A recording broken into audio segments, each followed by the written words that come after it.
আচ্ছা, এটা হচ্ছে contour brush, powder contour brush. তো এটা দিয়ে আমরা কি করব? পাউডার কন্ট্যুর করব যখন আমরা কন্ট্যুরিং করছি। এবার অনেক সময় কি করো যে ব্রাশটা কিভাবে ধরবে তোমরা খুঁজে পাও না, ভুলভাল ব্রাশ ধরার ফলে কিন্তু ঠিক মতন মেকআপ করা যায় না। তো যখন আমরা কন্ট্যুর করছি আমরা কিভাবে ব্রাশটা ধরবো?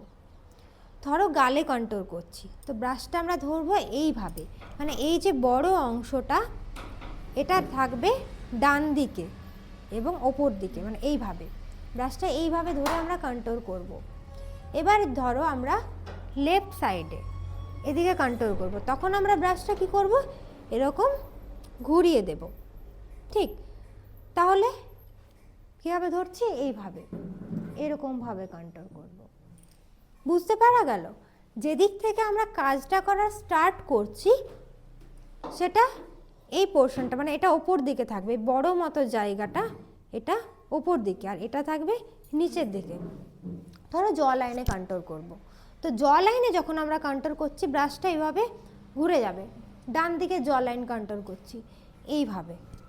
এবার ধরো বাঁ দিকে জ লাইন কন্ট্যুর করবো, আবার ব্রাশটা এরকম ঘুরে যাবে ধরে এইভাবে, তবেই কিন্তু ঠিকঠাক কন্ট্যুরিং হবে। তোমরা যদি ব্রাশ ভুল ধরো তাহলে কিন্তু মেকআপটাও ভুল হবে। বোঝা গেল? সবাই বুঝতে পেরেছো?